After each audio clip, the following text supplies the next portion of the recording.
You have to be really careful. In Ezekiel in particular, there's so much fantastical language and vibrant imagery. It's easy to get sucked into the imagery or specific words, but they made it very clear you have to remember the context. The context matters, maybe especially more so for Ezekiel for how fantastical the writing is, because it goes into metaphor and vision so often. You have to be careful that you don't take everything Ezekiel writes literally. Right.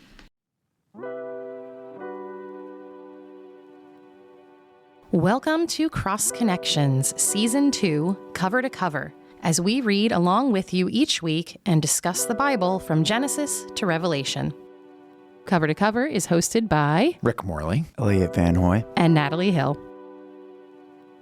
Join us as we discover how these stories connect us to God, to our inner selves, and to one another in a world that tries so hard to disconnect us.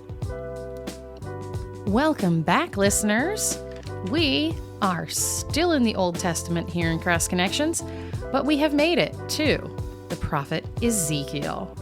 All right. If you're looking for some weird visions, we got them for you here this week and next. We have 48 chapters of Ezekiel. So today I think we're going to hit about the first half of it, which will be plenty. There'll be more than enough. And the way that Ezekiel's kind of broken up, it'll make sense to get through that first 24 all in one go. So here we are. Ezekiel's the third of our big prophets. The major prophets here in this section of the Hebrew Scriptures, Isaiah and Jeremiah being the first two. And Ezekiel, as we said before, was a contemporary of Jeremiah, lived at the same time, but had a different path than Jeremiah in where he came from and his perspective around the fall of Jerusalem and then the hope for the future. So let's launch into it. What other background should we all have for Ezekiel here? So just again, we're still in the Babylonian captivity.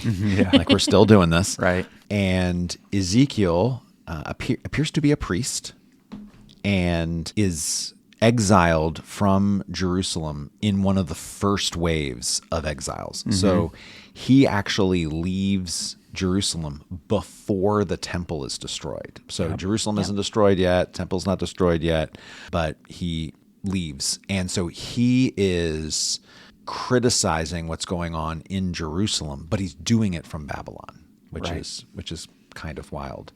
Makes it pretty unique. Yeah. Really only paralleled by someone like Daniel, who we will encounter next, which is happening during Babylonian. Also, and in Babylon. Right. So the history I was looking at, they kind of ran through again. The Babylonians defeated the Assyrians between 614 and 609. Yep. And then after that point, around 605, the Babylonians defeated the Egyptians. The Battle of Carchemish. Pulled that Call out. back. At this point, no notes. The listeners need to know. Rick called that out with no notes. like doesn't everyone know the Battle of Carchemish is 605? I'm like, think about sure, it Battle of daily. Carchemish. Moving on. So now Babylon's the big bad in the area, and they're kind of taking on remember that the Assyrians had taken over the region, the Judean region, and so now the Judeans are trying to throw off the Babylonians, and this is where the two exiles, like as a response to the Judeans trying to throw off the Babylonians. And it is during that first major exile period under Jehoiakim, around 597, that is when Ezekiel would have been moved off to Babylon, along with many of the wealthy, those with the great skill sets, the priests. People with wealth and intellect and influence were the first ones to go. And as we saw in Lamentations, the people who had no wealth and no influence, they were just left behind. We don't need to worry about them. Yeah.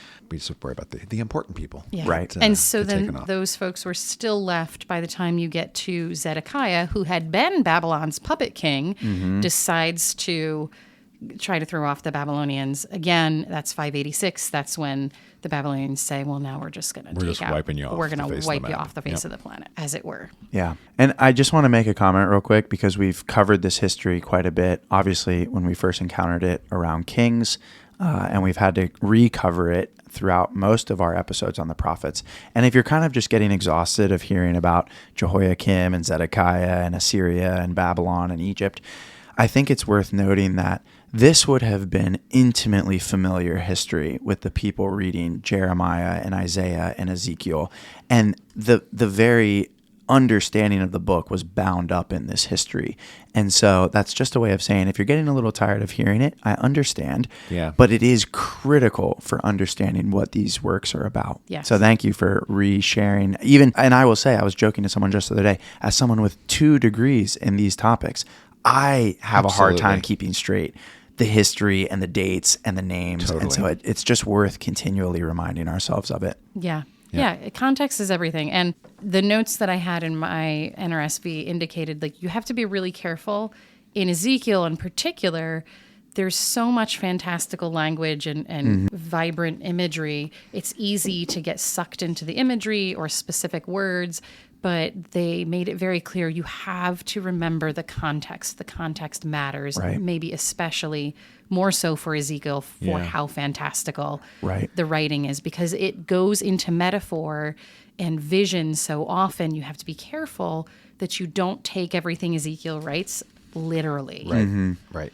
In fact, a lot of the times he uses the phrasing like, as it's like a topaz, it's like this, it's as that. He's stretching the bounds of language to describe these visions that he's seeing because they're beyond literal depiction. Yeah. Yes. Yeah. Is there something we can say about Ezekiel as a priest? So in mine, it mentioned that Ezekiel was a Zadokite, Yes. one who followed, I assume, Zadok the priest. Yes. Yeah, right. Let's Reference, sing it. we're going to refer back to our first Kings episode and Zadok the priest, the Handel song. So what did that mean about Ezekiel's framework as a priest that influences then what we're reading? What did it mean to be a Zadokite, or what were Ezekiel's particular focuses? I'm looking at Elliot because I know he wants to talk about the holiness code. Yeah, there's a few things. I'll be the first to say I am not an expert on the history of the Zadokites. Versus the Aaronites. Right, versus the Aaronites, versus the Melchizedek, you name it. There's lots of priests in the Old Testament, and I invite someone to absolutely make a study of all of those priests and the times you see them and their lineages. Just historically, one thing I do know is at the time that Ezekiel is written and at the time that he's discussing Judah, the Zadokite priests are in charge of the temple. So this would have made the school of folks that Ezekiel is a part of very influential and powerful in terms of the socioeconomic religious categories of Jerusalem and Judah at the time. Obviously, Ezekiel is a well-to-do person, right? This is not a sheep herder like Amos. I think as well, what we see in the book of Ezekiel literarily is that it's the theology and the worldview of it is very determined by Leviticus. This is a real throwback. It feels like ages and ages ago we were in Leviticus, but you may remember the first half of Leviticus, the first 16 chapters or so, we talk about as being a priestly source. This was written by a group of people that had certain views of God. There was a need for moral and ritual purity, especially around the temple. They had a very transcendent view of God. We talked about throwing it even further back in the Pentateuch to Genesis, how there are different sources that make up Genesis with different views of God. So, for example, we talked about how the creation story in Genesis 1 is likely from this priestly source. It has a very transcendent, orderly view of creation. God literally speaks and his word creates something. So when you get to Leviticus 17, chapters 17 to 26, scholars often talk about this as the holiness code. And we talked about this in Leviticus. Yep. You can go way back to that episode. It's very concerned with being holy as God is holy. So if you go back to there and you go to Leviticus 20:26, it says, "Be holy as I, the Lord your God, am holy." And Ezekiel is very influenced by this. And Ezekiel, when he is describing the problems, it's a little different than the Deuteronomistic history that we've encountered all the way back in Kings and up through Judges and into even Jeremiah, right? We talked about how Jeremiah seems to be influenced by this school. While there are certainly overlaps, Ezekiel is much more concerned with being holy. It's less about, oh, you've broken this covenant, and much more there's the language of like abominations. Yeah. You haven't been holy. You've Unclean. defiled. You'll notice the word defile a bunch, which you find replete throughout Leviticus 17 through 26. Right. So yeah, cleanliness is a bigger category. It's less, I don't know if this is fair, but it seems like the Deuteronomistic history it's more covenantal, more legal. If you just pull out the priestly source from the Pentateuch, the first 5 books of the Bible, and you just read the priestly source, and there's a book that does that for Right. you. I think it's called The Consuming Fire. You can just read the priestly source. There is no mention of covenant at all. Right. And it does briefly mention Moses going up Sinai. Never once does it talk about the 10 Commandments. Right. What it talks about Moses receiving on Mount Sinai, on the mountaintop, is basically the blueprints for the tabernacle and then the temple. And so the priestly source's sort of version of a covenant is that God is going to dwell among us in this tabernacle in the wilderness and then a temple in Jerusalem. And our role in the relationship is to keep the nation clean for God to live among us. God's a holy God. God demands holiness. And so we have to keep that so that God will remain with us. Right. And just a little plug, if you want to hear more about the tabernacle, the temple, the presence of God, and all of that, we do have a video series that is out on YouTube right now. That's right. On the glory of God. Where is the glory? Where is the glory? A little 6-part series for you. It's part of our expanded Cross Connections content. Watch it, share it, like it, subscribe. Comment. There we go. Send your questions to Rick. I'm not going to have this for you. Send your questions to Rick. So that's a little background on Ezekiel. Ezekiel is, there's some math in here. My text indicated that Ezekiel was 30 years old. It's noted here in the beginning of this, at the very beginning of chapter 1, talks about the 30th year.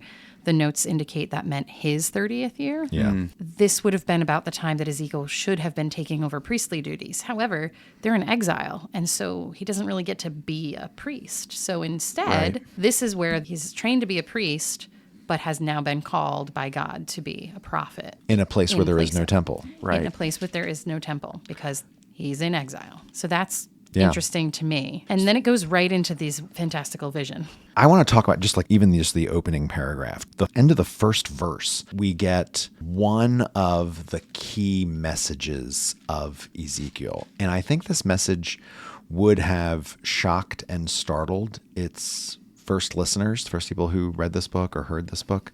Israel had this understanding that their God was in the land that God had given them. God is a geographical God. The city of Zion, Jerusalem, is God's throne. God has a temple there, a house, and God lives there. There was also this undercurrent in ancient Judahite society that said, no matter what happens, God's not leaving Jerusalem. Like, that would be absolutely ridiculous. God said that God would be here and God would be with his people, and so God's going to be here. And what we'll see when Ezekiel hammers the people who are back home in Jerusalem, one of the things he's saying is God will absolutely leave the building. Like, do not rest on your laurels that like, oh, we just have God and we're just going to take God for granted, because if we are not being that holy people that God demands us to be, God will leave. But in the first verse of Ezekiel, God shows up in Babylon, which would have totally thrown that entire idea that God is sort of geographically bound to the Holy Land. I mean, throws it completely out the window. Elliot, you talked really well about, and Natalie, about how important the context is in all the names and all the dates and all the places are really weird. Yeah. Part of the reason for understanding that context is so that we can understand it in our own context and our own lives. And what Ezekiel is saying is, in Israel's worst moment, the people are gone. They've been taken away from their homeland. Their homeland's about to be destroyed. God is still with them. God is with them in exile. They've gone away, and it's like God followed them there, and God is standing by the river Kebar, the heavens open, and he sees a great appearance of God standing right there in Babylon. And we've talked about this before multiple times on this podcast, sort of the pastoral implications that when your world feels like it's falling apart and you've like suffered some terrible thing, one of the first things we tend to think or feel is that God's abandoned us. Like, what have we done for God? Why does God not like me anymore? And theologically, spiritually, what Ezekiel is saying in the first verse is that even in your worst moments, God is still with you. You may feel very much alone, but you are not actually alone. Listen, Ezekiel's going to get brutal in a few chapters. Yeah. I mean, his condemnations of the people and the city and the temple and the priesthood and the kings. I mean, he does not spare anyone. But if there's like a bright moment to really hang your hat on Ezekiel, I think it's this, that God comes with us when we are at our lowest. Yeah, absolutely. I have some, how do I want to praise it? I don't know. I have some Vox Populi sort of thoughts on Ezekiel that I want to get to eventually, but... I want to talk about, though, this radical idea in Ezekiel that exile does not bring an end to God's relationship with Israel, which, again, the context is so critical. We live in a world where spirituality is internal. Goes with you everywhere God you goes are. with you everywhere. You can talk to God anytime. And it's so hard for us to imagine a world where that idea just doesn't exist. It doesn't exist. And so what Ezekiel is saying is radical, Rick, to your point, and to do it from exile. And so just a few points, you see that in these first few chapters that I want to point people to substantiate your point is chapter 3. So chapter 3, around verse 10 and 11, God says, and interestingly, God always addresses Ezekiel as the NRSV is translated mortal.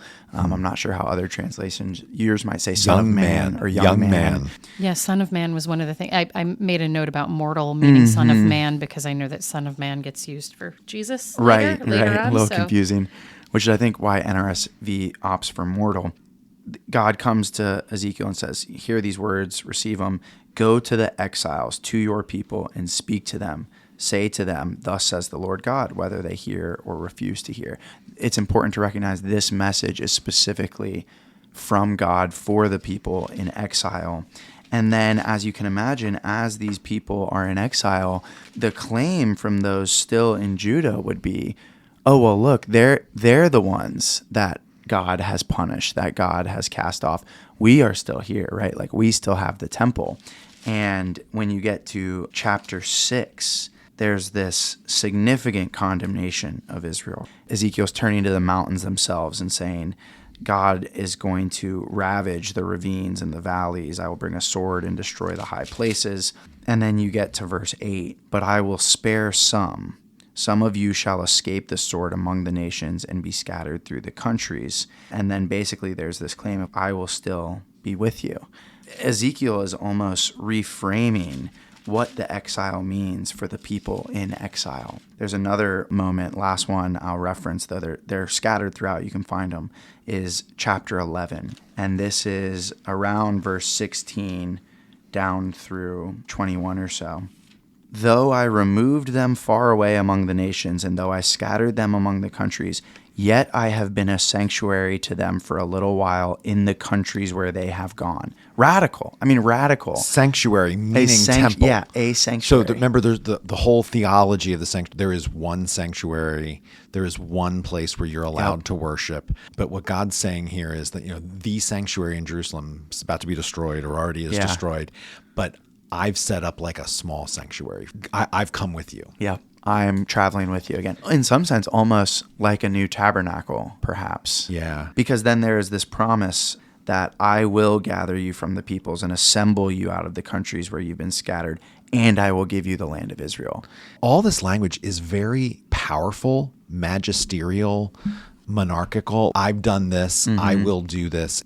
The secondary big point here, the first big point, I'm with you.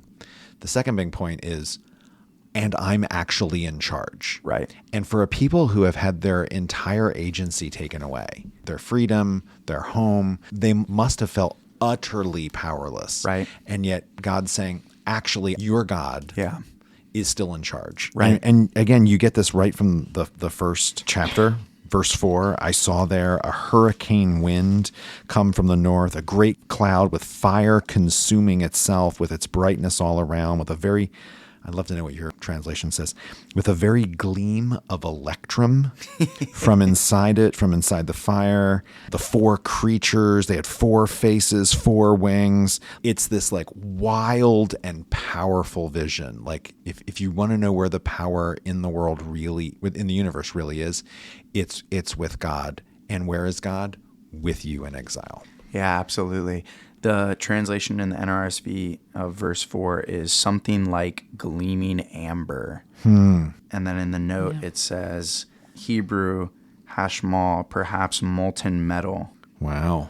You can see like that'd be a very bright orange color either Right, way. yeah. Molten metal, Right. amber, glowing. I do love, though, this goes back to your almost original point, Rick, of the boundary of language, that there is that word in my translation. I'm not sure how yours did it, but in the NRSV it says something like. Yes. Where the point isn't, it is literally, the nature of this vision for Ezekiel is it is breaking the boundary of the sensible, that it is hard to even put into human language. It's sort of like when you have a dream and you wake up from the dream and you have to explain it to somebody. And you're like, okay, it's kind of like this. It's sort of like these wheels, and they were covered with eyes, Like, and whoa. they moved, but they didn't necessarily move. And What? Yeah. I want to come back to the start of the book in a minute, but I want to follow up on your point before that, Rick, that the second large takeaway here is that God is in charge. So this is something we've seen throughout the Deuteronomistic history, right? That for the Deuteronomistic historians, there's this belief that God is the ultimate agent of the events of history, such that political, military conquest, these things that are happening to Israel, God is ultimately the one behind them. And the reason is for their disobedience to the covenant. And we see somewhat of a similar telling in Ezekiel, right, where their lack of holiness, their defilement, their abominations in the temple has brought judgment on them. Interestingly, though, one thing I did want to say to this point is I find a striking difference in Ezekiel when we get to Ezekiel, I believe it's 17. Is it 17 or I want to say is it after the proverb 18. with the grape? Because I wanted to say Yes, something about the this proverb, too. the proverb of the grape, which Natalie is referencing in the beginning of 18, is a proverb that apparently Ezekiel tells us was happening in Israel at the time, that goes something like, the parents have eaten sour grapes and the children's teeth are set on edge. This is 18:2. And while that's a bit funky, the idea is a very Deuteronomistic idea, which is judgment on Israel is communal. The sins of the people, whether they were the one that did it or not, are going to be visited by judgment from God. And we've seen this throughout the Deuteronomistic history. We talked about it a lot in Kings of like, man, it's kind of not fair to the ordinary people that Kings is saying these kings are the ones that did what was detestable in God's sight, but the whole nation is being punished.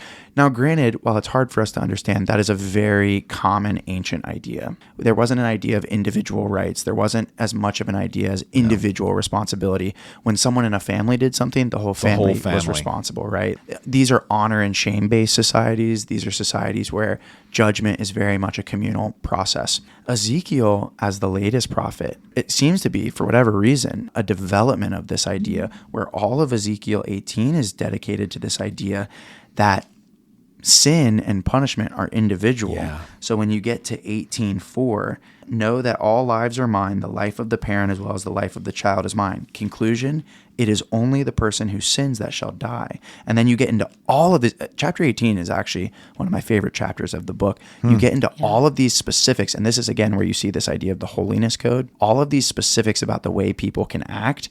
And then the point in naming all of this is, if a son does all of these things, or if a father does all of these things, the punishment, on them. it's on them. And there's this binary. A son doesn't carry any of the father's waywardness, and Yep. a father doesn't carry any of the son's waywardness. That's verse 20. Yep. And Yes, so yeah, that does seem. I noticed this too. It's like a huge shift. It's definitely a shift, a development. Remember that dude, I think it was in Judges, who stole what was devoted when he went into the city, and they had it like under his tent, and they took him and his family and all of his livestock and stoned the whole lot of them. Like, that is how Israelite society had been set up. Yes. Ezekiel turns that all around. Right. Yes. Yeah. And it's rooted to some degree in the holiness code, where there are, throughout Leviticus 17 through 26, it is very rooted in if you do this, this is what happens to you. You are unclean. Yeah, you are unclean. If you wear mixed fiber clothing, you are unclean. Right. If you eat pork or shellfish, you are unclean. So the one thing I want to emphasize there is, while it does have this view of God as in charge, which is similar to what we saw in Jeremiah and Isaiah and elsewhere, there is an ascription of, I think, a powerful ascription of personal agency. Yep. Of now, it's almost as if Ezekiel seems to be saying, okay, the nation has done this and now there is judgment. But there's almost this development where he's saying, to me, I kind of read it as, and moving forward, it's on you. Because there's a connection. Before 18, we get this concept of not a new covenant, but almost like a new state of things. Yeah. Well, at the very end of chapter 18, while you're looking for your verse, God 16, says, maybe. I don't want the death of the person who dies. Yeah. So turn back Yes, and live. turn and live. Which we've talked before is the Old Testament verbiage for repentance. It's to turn back to God, turn away from the things that are keeping you from God and turning towards the things of God. And this isn't a turn back and live to the whole nation. It's a turn back and live to each person. Yes.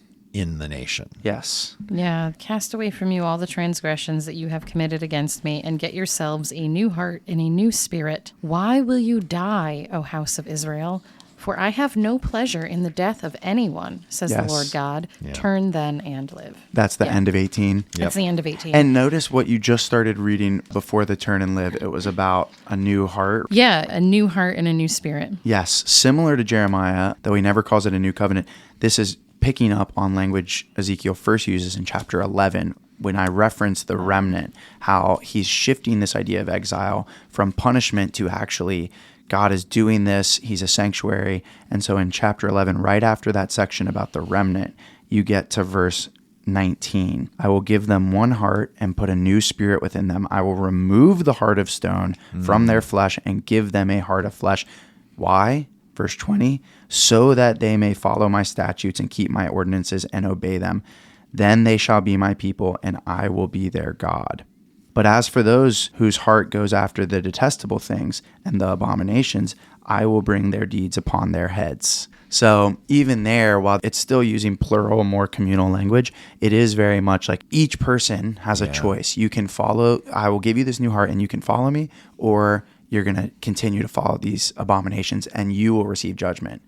But the other people won't. And you might end up being a member of the remnant. And you might end up being, Which is where the exile ends up becoming like a refiner's fire. Like it becomes not just punishment, but the means by which the truly faithful Israel comes out of it, which is a very empowering notion. You're not just a cog in a wheel in a system that does not care about you and doesn't care about where you end up, but you get to have agency and choice. Yes, exactly.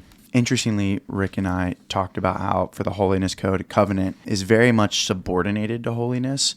I think we kind of said it's really not there at all in the priestly source. The one thing I did want to say is I remembered Leviticus 26 does talk a little bit about covenant. Interestingly, in that source, which is the holiness code in Leviticus, chapter 26, around verse 40, to really throw it back, you see these same connections between heart and covenant and iniquity. So verse 40 says, if they confess their iniquity and the iniquity of their ancestors, in that they committed treachery against me, so that I in turn continued hostile to them and brought them into the land of their enemies. If then their uncircumcised heart is humbled and they make amends for their iniquity, then I will remember my covenant with Jacob, my covenant with Isaac, my covenant with Abraham.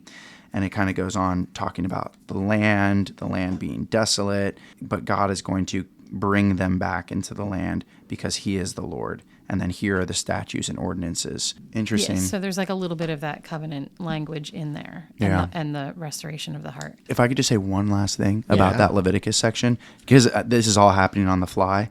I'm rereading this and I'm looking at the notes, and it's talking about how all of these verses from 33 to 45 are addressing exiles, indicating that this chapter was very likely written or edited after the Babylonian conquest of Judah.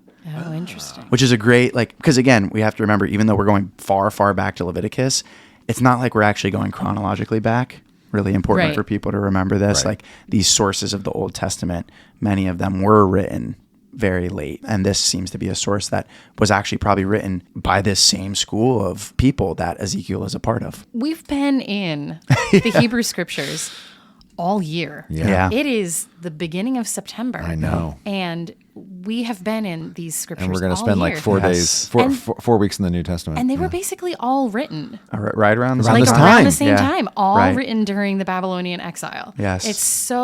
It is mind-boggling how much content, how many different people, and because obviously, as we've said, they've been composed by different sources and all of these different schools of thought and all of this. I know. It's awe-inspiring. Well, it's just a reminder. I think Rick said this in the second Jeremiah episode that you were not here for, Natalie, of you made the claim, Rick, that the Babylonian exile is arguably, what did you say, the third or second most important event in the Old Testament? No, the first. It's the. Oh, you said the. Yeah. Yeah. Okay. Yeah. Like I definitely- we think of all those like VBS stories, but really, Right. This is the one that looms. It's like a shadow over the Everything. entire Old Testament. Yeah. Because Yeah. it's either about the lead up to the Babylonian Right. captivity, the fallout, or even if it's not about it, it was written and or edited during it. Right. So it's just in with the, an underlying it's in the sort water. of theology Yeah. that connects to it. Yeah. Yep. It's fascinating. Yeah. Can we talk about the visions a little bit? Because there's just some interesting stuff in there. The wheels. Do you know the song? The old. the wheels on the bus go No. round No. and Keep on round. turning. Oh my gosh. The wheels in the sky keep on turning. No, Which wheel? I was thinking Ezekiel saw the wheel way up in the middle of the air. No? No, I don't. This sounds like a Ezekiel children's Sounds song. familiar. saw the yeah. wheel. No. Oh my. Oh my. A song that Natalie doesn't know. I don't know. That's a first.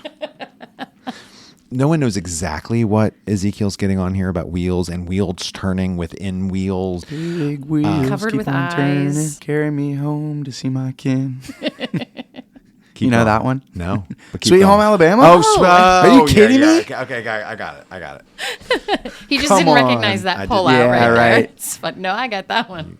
So now anyway, that people don't happened really with- know what's People going don't on. really know, but one of the prevailing thoughts is that we're talking about chariot wheels, and ancient Near Eastern gods riding chariots is a total thing. I think we talk about this before. Usually the chief god of a pantheon in the ancient Near East was seen as the storm god in a desert culture where agriculture depended upon the rainy season coming in. The shelf cloud rolling in, bringing the rains during the monsoon season was seen as life-giving. Today we go, oh, it's raining. That's such a shame. There it was like, oh, thank God it's raining. And the way they envisioned it was that was the chariot upon which their God was coming to bring them rain and life, the possibility of life. And usually the storm god riding the chariot also has lightning and thunder. And then there's all these ancient Near Eastern depictions, carvings of gods riding chariots with very large wheels. Right. And so again, it sort of goes, if that's true, if that's what Ezekiel's talking about here in terms of wheels, it's another callback to power and God being the one who brings life and the possibility of life with him. Right. There's also, and we talked about this a little bit before we went live, there's all these things that happen in fours. Yep. There's 4 creatures, which I think we need to talk about in at least a moment. There's the 4 faces on the creatures. 4 living creatures. They had 4 faces. There's a bunch of other there's faces. the And they 4 each had acts of 4 judgment. wings. Yeah. There's the 4 acts of judgment. In chapter 14:21, the Lord Yahweh had said this, how much more when I've sent off my 4 bad judgments, sword, famine, bad creatures, and epidemic.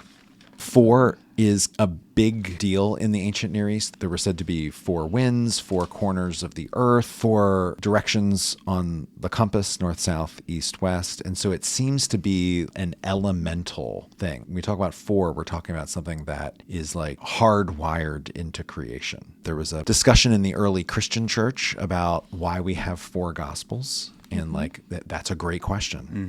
Why do we have 4 and not just 1? And there was a church father named Irenaeus of Lyon who lived around 180 AD.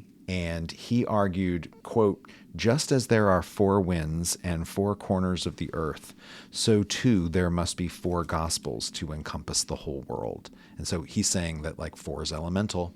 to Right. how creation is ordered. So there's got to be 4 gospels. Right. He was born way Importantly- before Galileo determined Yeah. that there's actually no corners to the earth. It's, Right. it's round. Yeah. In terms of the importance of 4 as well, just for people of this time, the 4th day of creation is the creation of the sun, the stars, the moon. So it's a really pivotal moment. Cosmic. It's Celestial, cosmic, yeah. celestial. And then the 4th commandment, importantly, is the Sabbath. Very important to order, creation, keep the Sabbath holy. Yeah, it's an important one.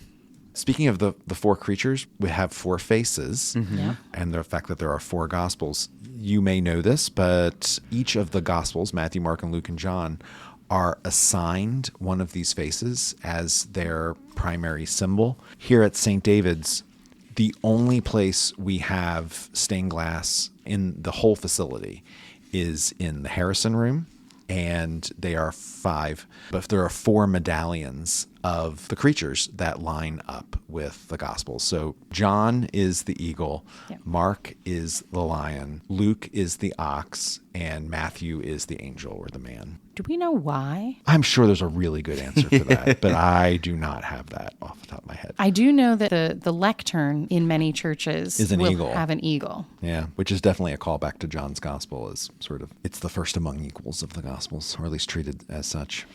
I thought it was interesting that these beings show up at least twice in here, maybe another time, but the second time they show up, one of the faces is different. Instead of an ox's face, it's a cherub face. And it's not really clear what that means. There's a cherub, a human, a lion, and an eagle. And that was in chapter 10. In chapter 10, they had the 4 faces, human, cherub, lion, and eagle. So I just thought that was interesting that it was ox versus cherub. Maybe I have because, never noticed that. I'm just not reading the text as closely as you, Natalie. well, this is my They're very first good. time reading Ezekiel all the way through. And so I am doing a pretty close reading and trying to read the notes as much as I can. So there's that. Do your versions call these creatures cherubim? Mm-hmm. Yes. It's interesting. So my version calls them sphinxes, Interesting. Oh, very interesting. which adds a whole, another layer of meaning. I was thinking about the chariots and the gods' association with chariots, which reminded me. So interesting that I know Greek mythology sometimes more than what's actually in the Bible. Helios was the sun, I think technically a titan, would drag the sun across the sky Yeah. with a chariot of Yeah, 4 right. horses.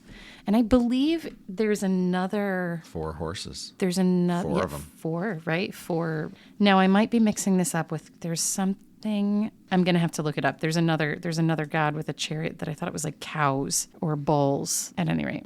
An interesting note about the wheels and chariots, Rick, Yeah. is the NRSV take on this is Yeah. that the wheels are representative of a cosmic reality lying behind the earthly wheels within the temple or associated with the wheels of the ark. The appearance of the wheels in Babylonia means that the cosmic throne of God has limitless omnidirectional Yeah. mobility and is not tied down to earthly Jerusalem, which is about to be judged and destroyed. This is where we begin to get God's the God of the whole earth. Right. Not just a local God over here. Yep. Which is something that Christianity will just expand on. Right. Right. That the Christian message is not just for one nation, one tribe. It's for the whole earth. Right. Which ties right into, it's a throwback to last week's episode with Alfred North Whitehead, when I referenced his book, Making Religion, where he has this idea of God, and the middle one is God as enemy, which is Yeah. very much rooted in a tribal understanding of God. Yep. God is representative of our tribe and the enemy of all other tribes of people.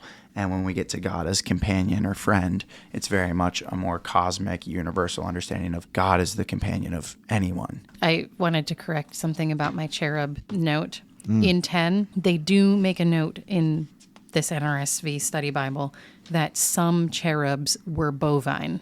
So, What? yeah. So it said that of the cherub, the bull face of 110, some ancient cherubim were bovine. So there you go. That's where you kind of can maintain the ox face. I Never knew that. Well, there you Learn go. something new every time. I mean, unless that's been corrected in the 5th edition. I'm in the 3rd edition, so. No, I don't know. When I go to the Hallmark store and I look at my Christmas cards, there are no bovine cherubs on my Christmas cards. There are not. Yeah, There are well, not. but they don't exactly depict angels with 6 wings and Right. all the eyes and whatnot. They're a little humanoid, Yeah. sweet and Pudgy and cheeks. Classically, yeah. Well, the cherubs are usually sweet little babies, Right. Not creatures with 4 faces and 6-month-old wheels. babies No. are cherubs, and then angels are usually very feminine young woman sort of figures. Yep. So this is not how they're described at all in most of the Bible, in like all of the Bible. I don't know where we got that idea from. All right, I want to hear about your Vox Populi. So my Vox Populi thought, first of all, Ezekiel and those who are sent to exile in this initial exile that we're hearing about through chapter 24 in this first section when it's before the fall of Jerusalem, but still predicting this fall. These are all of the people with wealth and power and status in Israel.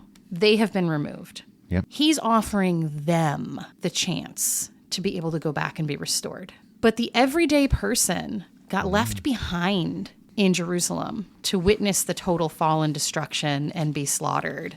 And, I'm thinking to Lamentations last week, how sometimes those laments seemed to be coming from the voices of those who were left there, abandoned by the people who had the wealth and the power and the wherewithal, and who, in the Deuteronomistic understanding of things, had been the people causing the problems that God was coming and punishing. So I'm feeling just some tension with this idea that those who maybe were not the ones falsely prophesying, they were not the ones necessarily building great temples to other gods. This was being done by priests and kings and those with wealth. Now, some of them may have also been. Yeah. But it is those average people who are the ones who are going to be suffering the greatest. And in Ezekiel's promises almost sound like they're not going to be offered the same future restoration.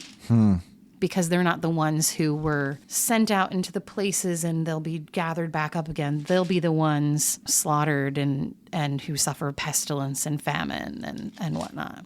I'm just feeling that right now.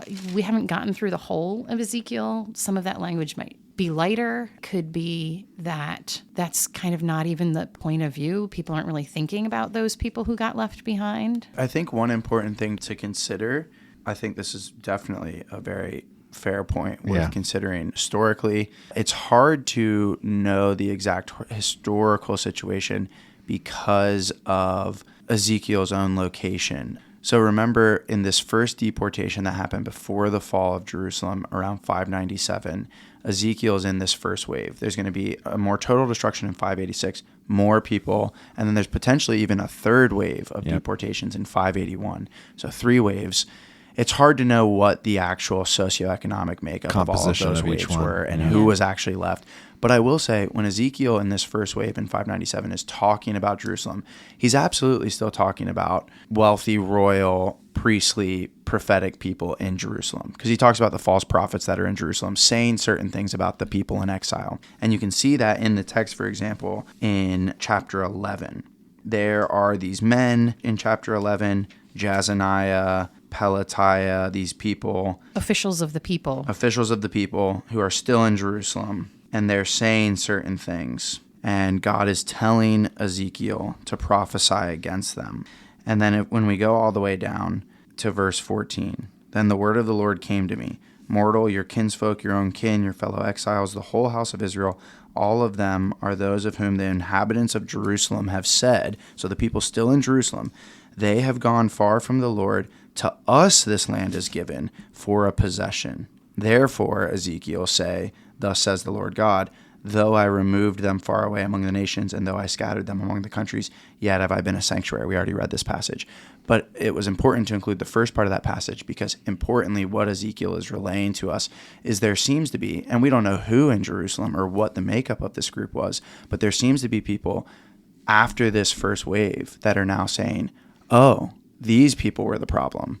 They were the ones. We have the land. Our Jerusalem belongs to us. God favors us. So interestingly, I think it's actually setting up a dynamic that seems to be a little different than the one you laid out, where it's like, oh, those people are the ones being judged, the people in Babylon, and we're the good guys. It's not So there's like a division here. So like the people who were left think that they're okay because they're still here. So if according those to people Ezekiel, right? yeah. According to Ezekiel, he's speaking against some sort of other perspective, and we're maybe not getting fully that other perspective because it's Ezekiel's writings that remain. I think your point, though, that he's speaking to probably upper class, well-to-do, powerful segment of society is spot on.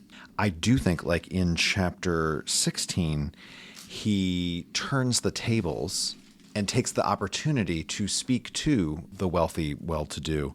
And he does it by talking about Sodom and Gomorrah. Now, just real quick, the two of you and our listeners, if I mention the sin of Sodom and Gomorrah, like what, you don't have to say it, but what comes first to your mind, right? Like we all have a picture that comes first to our mind, right? Culturally. Okay, now let's see what Ezekiel has to say about this. This is verse 47 of chapter 16. He says, 46, your little sister who was living to the south of you was Sodom and her daughters. You walked in their ways and acted by their offensive practices, didn't you? In a very short while, you became more devastating than them in all your ways. As I live, a declaration of the Lord Yahweh, if Sodom, your sister, she and her daughters had acted as you, and your daughters acted, ... And then here comes the kicker.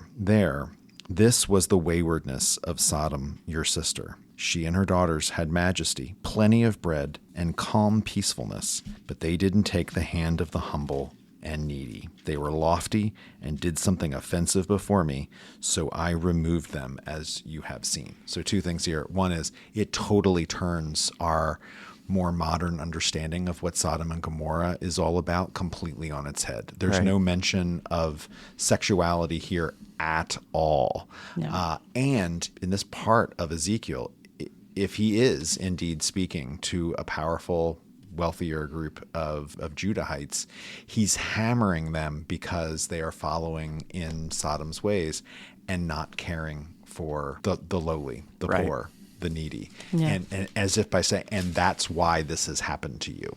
Yeah. Well, and then when we get to 18, when we have this notion of responsibility on the part of individuals that we discussed earlier in the podcast, when Ezekiel lays out what a righteous person does, even in the very beginning of 18, in 5 following, right? It's someone that does not lift their eyes up to idols. They do not defile their neighbor's wife or approach a woman during menstrual period. You're seeing some of that importance of Levitical kind of cleanliness. Right. But then it's social as well. They do not oppress anyone. They restore to the debtor his pledge. They commit no robbery. They give bread to the hungry. They cover the naked with a garment. They do not take interest. They withhold their hand from iniquity, and they execute true justice between contending parties. I think you are completely right, Rick and Natalie, that we have to remember all biblical writing is ultimately addressed towards, by and large, more well-to-do people, especially in the Old Testament, written right? by more well-to-do people. Yeah. Again, we forget in our society to even be able to write or read is to meant that you were in the upper 1%. Right, upper absolutely. Everything else is going to be given orally, which this would have been orally transmitted elsewhere. Don't get me wrong. So the point there too, though, is like this is hammering and saying like you need to do these things. Yeah, and they haven't been. Yeah, I do think it's important though to consider. Anytime you're talking about like these kinds of destructions and wars and the political back and forth as to whose fault is whatever, that those who have the least are always caught up and suffer the most in the midst of it. And we as a society have moved into this more individualistic nature of remaining holy and whatnot that Ezekiel is bending towards rather than the communal, but there's still something to be said for communal when something's done by leadership, how that has an impact on the wider community, and that individual actions aren't going to necessarily be enough for some. Right. Because one person's individual choices can only go so far under auspices that Yeah. Right. overwhelm, Yes. overrule, those kinds of things. So Yes. And I think it's when you look at sin or waywardness, you're looking at both, right? Yeah. It's not Yeah. just communal; it's also individual. But it's not just individual; Yes. it's also communal. In modern Christianity, 98% of the focus is on individual sins. Yes, and right. we forget that we do things together. Mm-hmm. And so Ezekiel is correcting the imbalance of his time, but we Yes. need to correct the imbalance of our time. Right. yeah. Good wisdom all around. There are some good sign acts. Yes, I was going to Here- say that we had some sign acts. All over. You know, it's getting to be about dinner time here, and I'm thinking about cooking my dinner over some Dung. dung. Yeah. Yep. I mean, you use what you got. That's what you got. You're going to lay on your side for 390 days and then bound up with cords. and then 40 days. Yeah, Yeah. Create a little structure of St. David's to look at while you're bound up. You're going to pack a bag and then dig a hole in a wall? that I might do. That sounds more fun than the dung. That does sound more fun than I the mean, dung. God was merciful, and when Ezekiel said, "Does it have to be human dung? Could I maybe use cow dung?" he's And like, God's all right. God's all like, right, okay. I'll let it be cow dung I instead get of it. human dung." I get it.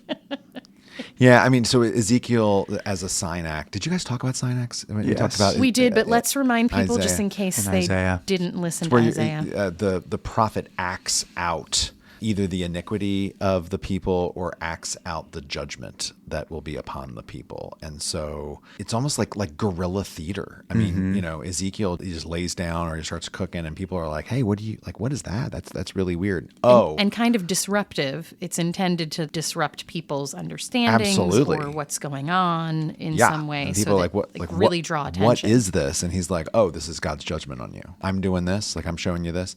This is how God's going to judge you. Right. Yeah. He turns it back on them. They're like, he's really weird. Yeah. He's like, you're really in big trouble. Yes. Big time. Pack your bag and dig a hole Dig through the a wall. hole. It's time to escape. Just not the walls at St. David's. Yeah, no. Let's leave the walls we have here property- Yeah, intact, please. there's also, commission we didn't even tomorrow night. mention the barber Oh. sign act. He's to Oh, the shave hair. his head and then do things with the hair in chapter 5. For 1/3, he burns it inside the city. For 1/3, he Yeah. strikes it with a sword all around the city. For 1/3, he scatters it all to the wind. These sign acts just compound throughout the work. They're kind of incessant. One of my questions was, how many of these things did Ezekiel actually do? And how many of these things were metaphorical things he wrote about? Because, again, Ezekiel you're so often going between what's a metaphor that he's describing versus What's actual what and did what's he like. actually did. Right. Yeah, what's actual and what's like. Because the being bound up and laying on the Right. side, I don't know that he could have physically lived Yeah, through that. Right, So that right. felt a little bit more like maybe not exactly Right. real. I think that's a really hard question to answer, honestly, in terms of to what degree did he do these things. I think unquestionably, with historically the prophetic office within Israel, literarily this comes to the fore because there must have been some things they were doing in real life that were strange and odd and disrupting the status quo and caused attention. causing attention and theatrical, right? Like I think these Yes. literary constructions, I think most scholars would say it's absolutely rooted in something about the prophetic office. When we're actually reading about Ezekiel, it's hard to say did he actually shave off Yeah, his head, right. or is this just written as a literary Or construction? something he talked about. Right. Or That's a little Yeah. bit harder.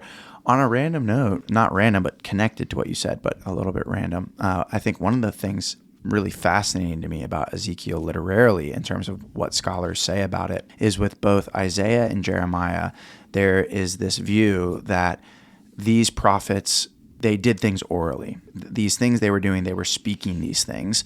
And then it's most likely at a much later date that these things were then literarily constructed Yeah. based off of the oral tradition of things they actually physically said and then things like their school would say. What it seems to be the case from what I was reading about Ezekiel is that there was not this gap between Yeah. oral and literary construction. And it Right. seems to be the case that in Ezekiel's own time, these things were being written and transmitted. which would make sense if he's writing to a population that is more likely to be literate. Right. That he would be writing it down. You know, if he's just in in Judah with 98% of people can't read or write, then why would you write things down? But Right. he's with a higher class, more educated population, then you might as well write them down. Right. Use the technology that works for you. Right. Well, and also if he's writing in response to, as we were just saying about the chapter regarding the people who were claiming that those who were sent away into exile were the ones who were being punished and those who got to stay were clearly had God's favor. That seems like he's writing in active response to something going on at the moment that Yep. you, like almost like a note Right. that's being sent. I did also notice 1717. There's a bit in there about the fall, and they said that there was an original bit that was written about this, but then it was revised after the fall of Jerusalem to add more detail that actually had happened. So like there was a first draft of this ahead, and then they went back and revised it later. Huh. About Nebuchadnezzar. In chapter 17, verse 17? 17:17, which in my NRSV reads, Pharaoh with his mighty army and great company will not help him in war when ramps are cast up and siege walls built to cast off many lives. It says the original text read, and not with a mighty army shall he, Nebuchadnezzar, deal with him, as in verse 9b. The verse was revised after the siege of Jerusalem to reflect historical detail, thus bringing out the prophecy's correlation with its fulfillment. So that was really interesting. That's fascinating. That must be the case that they have some Dead Sea Scroll editions of Ezekiel that don't include that right. verse. No, That'd sure. be fascinating to look at. Like, and I've heard that there are certain like Dead Sea Scroll things where you can almost like, you can see like Yeah. scribes erasure Yeah. and like can Yeah. kind of dig behind it or I don't know, see the imprint of the other text to see Yeah. what had been there. Yeah, well, a lot of times what you see with the Dead Sea Scrolls is the way that the Septuagint is very different than it. And the reason that's for right. that is the Septuagint, which I'll remind listeners is the Greek translation of Hebrew Old Testament texts. Oftentimes that group is called Septuagint because the idea was there were 70 people that were doing this translation. It's divinely inspired. The number 70 is really important. But oftentimes those real editors that did translate would change the Hebrew text for certain reasons. Yep. That's a whole nother podcast, but It is a whole other podcast. it does make for really interesting moments like this one where, yeah, there will be a different verse in a spot. Yeah, that's a good one. That's a real like have nerdy a- find, That was Natalie. I'm just- proud of you. Oh, thank you. I have a Septuagint right over there if you want to grab it. Oh, yeah. That would be interesting. My other nerdy find was a little bit more risque-ish. Oh, yeah. Chapter 16 it spends a lot of time detailing. All right, folks, we're reading the Bible here. We're just reading the Bible. We are just Okay? reading the Bible. Before I get any emails, we're reading the Bible. Okay. Chapter 16 of Ezekiel, it uses again, we keep coming across this, the metaphor of Jerusalem as a woman married to God. And it's lovely detail on how God took in this young child and let it be raised, and then when it was time, married it and gave it all of these beautiful adornments and fine linens and gave it all its glory. And then she falls into prostitution, and it really it's driving home the point Yeah. in a way that's more explicit than I was expecting. And what's interesting was just the notes in mine. I was listening to one edition and I was reading to another edition. And as I was listening, I came across a part that I was like, whoa, what'd you just say? Rewind that. Rewind that. And it's a little less explicit in the NRSV, but the notes indicate that the Hebrew edition is very clear that it was Referencing male anatomy. Yeah. Yes. In a intentionally vulgar way. Yes, in an intentionally vulgar way. That the original Hebrew is an intentionally vulgar. I read somewhere that there's some discussion of ancient rabbis that the Book of Ezekiel was so raw that there was question about whether they were going to include it in the canon. Yeah. Wow. And if that's true, and I don't know how deep that conversation went, this verse probably would have been one of the bits would have been like, people would have been like, I had thoughts on that. So that was just like, okay, well, Ezekiel 16 is that's that. Yeah, what's really interesting is we've talked about this because remember, this comes up in Jeremiah. It'll come up later in Hosea. Yes. It's come up elsewhere. Yep. It is, I think you find it at various points in the Old Testament, But there's something about the prophetic period that really brings this metaphor to the fore. What's interesting is, I don't know if you know anything about this, Rick, is it doesn't seem to be the case. We talk so often about things in our scriptures as drawing on that ancient Near Eastern context and parallels. This came up even last week with Lamentations, right? This idea of the city lament. If you go back to that episode, we talk about the lament over Ur. That this was 1200 BCE, over hundreds of years before Lamentations was written. But what's interesting is I'm not aware that this idea of prostitution, and excuse my language, remember we're just talking about the Bible here, people, but specifically whoring, right, is not something that seems to be used in other ancient Near Eastern religions. Even in, like, we talk about how that idea of covenant is in other religions and cultures, and that's important of how we get this understanding of covenant. But even in those covenants, to my knowledge, this type of language is not used at all. I think that is a byproduct of monotheism. Yeah. Because in other cultures, you have lots of gods to be in relationship with. Right. Right. But in Israel and Judah, you have one God. And therefore, you're able to have this metaphor of your one God is related to you as king is to people, as shepherd is to sheep, as husband is to wife. Right. And in a way that you're just not going to be able to get in Egyptian or Babylonian or Assyrian culture, because there's just so, like, which God are you going to be married to? How far can you extend that metaphor? I think it only works in monotheism. I've said before in another episode, and I forget which one, I think it starts out to be a very tender, right? Like God wants to be married to us. Like that's like super close, intimate, tender, lovely. Right. And then the prophets are so baffled and embarrassed and enraged at Israel's actions that they then turn that beautiful metaphor into, and you have whored, Right. instead of followed your spouse. Right. Yeah, it felt like Ezekiel took it the farthest. Oh yeah, he absolutely does. Yeah. His is very, I mean, wait till Hosea, but yeah. Well, yeah. Hosea is going to say, "Hold my beer," yeah. Yeah. but we got a couple weeks. Just a couple. It's not an easy one.